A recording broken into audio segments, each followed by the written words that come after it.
गांधीवादी या गद्दार, सोनम वांगचुक विवाद सुप्रीम कोर्ट तक पहुंचा। नमस्कार, मैं हूं रचना सिमवार। एक व्यक्ति जिसने पूरी जिंदगी ग्लेशियर बचाने, बच्चों को पढ़ाने और लद्दाख को उजागर करने में लगा दी, आज वही देशद्रोही कहलाया जा रहा है। क्या वाकई सोनम वांगचुक पाकिस्तान के एजेंट है या फिर ये सब एक साजिश है उनकी आवाज दबाने के लिए? सुप्रीम कोर्ट से लेकर लद्दाख की सड़कों तक क्या है ये पूरा मामला? जानने के लिए इस खबर को आखिर तक देखिएगा और एफपीएन यानी फ्रंटलाइन ब्रेकिंग न्यूज को लाइक और फॉलो करना मत भूलिएगा। 24 सितंबर लेह में हिंसा हुई, 4 लोगों की मौत हुई थी और 2 दिन बाद यानी 26 सितंबर को अचानक गिरफ्तार कर लिए गए थे सोनम वांगचुक। सरकार ने उन पर नेशनल सिक्योरिटी एक्ट यानी NSA लगा दिया, सीधा जोधपुर जेल भेज दिया गया। इल्जाम लगा कि वो पाकिस्तान से जुड़े हुए हैं। ये कहा गया कि उनका पाकिस्तानी एजेंसियों से कनेक्शन है। लेकिन सोचिए, क्या एक गांधीवादी एक्टिविस्ट जिसने हमेशा पीएम मोदी के मिशन लाइफ की तारीफ की पाकिस्तान का आदमी हो सकता है? उनकी पत्नी गीतांजलि ने कहा कि वो कॉन्फ्रेंस में गए थे, क्लाइमेट चेंज पर बोलने गए थे, इसमें गलत क्या है? फिर भी उन्हें गद्दार बना दिया गया।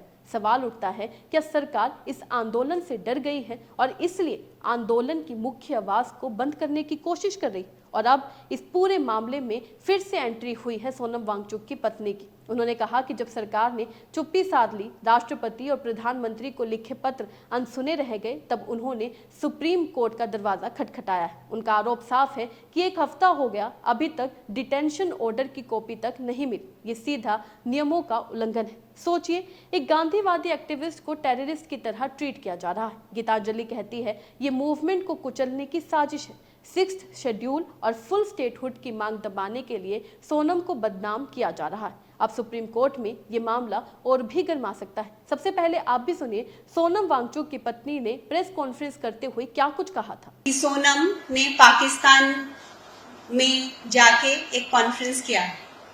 मेरा प्रश्न ये है कि उसमें क्या गलत है। फरवरी में UN, यूनाइटेड नेशंस और डॉन मीडिया ने एक क्लाइमेट चेंज पे कॉन्फ्रेंस रखा।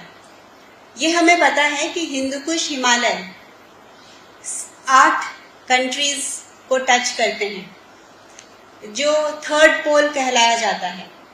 हिमालय को 3rd पोल इसलिए कहते हैं क्योंकि वो अराउंड 2 बिलियन लोगों को पानी देते हैं और ये अफगानिस्तान से लेके बांग्लादेश तक ये कंट्रीज हैं, जिसमें चाइना, पाकिस्तान, नेपाल, भूटान सब आते हैं।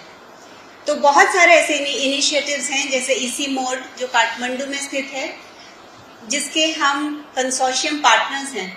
HUC, हिमालयन यूनिवर्सिटी कंसोर्शियम, जिसके हम पार्टनर्स हैं, जो हम काठमांडू में मिलते रहते हैं वो कॉन्फ्रेंसेस में।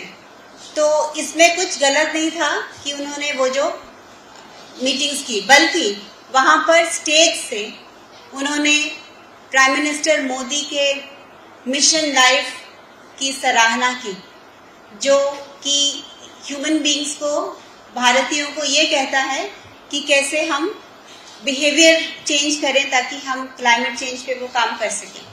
तो अभी अगर उसको यूज करके उनका कुछ और मतलब निकाला जा रहा है कि कोई पाकिस्तानी लद्दाख में उनको दिखा, तो हमारा क्वेश्चन ये है कि आपने कैसे ये सेफ्टी प्रोटोकॉल ब्रीच होने दिया। ये सोनम वांगचुक को रिप्लाई करने की जरूरत नहीं है, ये MHA को रिप्लाई करने की जरूरत है। और 4 सालों से हमारे ऊपर काफी विच हंटिंग हो रही है। ये सारे जो डॉक्यूमेंट्स हैं, फाइनेंशियल, लीगल, ये सब CBI से लेके इनकम टैक्स डिपार्टमेंट से लेके सबको दिए जा चुके हैं, और फिर भी ये एक स्मोक स्क्रीन क्रिएट किया जा रहा है सोनम को डिफेम करने के लिए।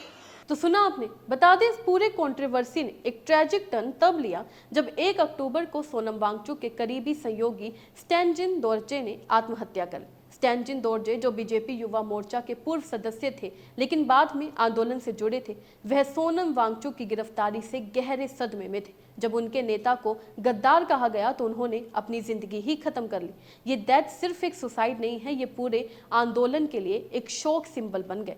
लोगों में गुस्सा है और वो कह रहे हैं कि अगर सोनम वांगचुक को जेल में रखा गया तो लद्दाख में हालात और भी ज्यादा बिगड़ सकते हैं। बता दें, लेह शहर 9 दिन तक कर्फ्यू में कैद रहा। दुकानें बंद रही, स्कूल बंद रहे, लोगों की आजादी पर पाबंदी लग गई थी। हालांकि अब एडमिनिस्ट्रेशन ने थोड़ी ढील दी है, लेकिन लोगों के मन में डर और गुस्सा दोनों मौजूद है। बता दें, सोनम की पत्नी गीतांजलि ने लगातार 3 बड़े बयान दिए। 28 सितंबर को कहा कि पाकिस्तान कनेक्शन के आरोपों का खंडन करती हूं। उन्होंने कहा कि सोनम गांधीवादी हैं, कभी हिंसा नहीं की। 1 अक्टूबर को कहा कि राष्ट्रपति को पत्र लिखा है, पति की रिलीज मांगी। 2 अक्टूबर को सरकार पर आरोप लगाया और कहा कि लद्दाखियों पर पुलिस के जरिए अत्याचार हो रहा है। गीतांजलि ने एक्स पर लिखा कि क्या भारत सचमुच आजाद है। उन्होंने तुलना की 1857 में 24,000 अंग्रेजों ने 30 करोड़ भारतीयों पर राज किया था। आज कुछ ब्यूरोक्राट 3 लाख लद्दाखियों पर राज कर रहे हैं। सोचिए, ये बयान चारों तरफ फैल गया था। अब सवाल उठ रहे हैं कि क्या सोनम वांगचुक सच में देशद्रोही या फिर सरकार ने उनकी आवाज से डरकर उन्हें फंसा दिया है? क्या सुप्रीम कोर्ट से उन्हें इंसाफ मिलेगा? और अगर इंसाफ नहीं मिला तो क्या लद्दाख जल उठेगा? ये सवाल सिर्फ सोनम के नहीं, ये सवाल लोकतंत्र के लिए जरूरी है। और जब लोकतंत्र पर हमला होता है तो देश का हर नागरिक बेचैन हो जाता है।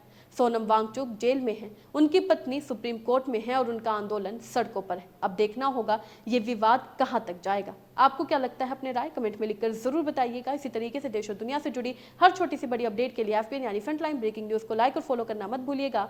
धन्यवाद।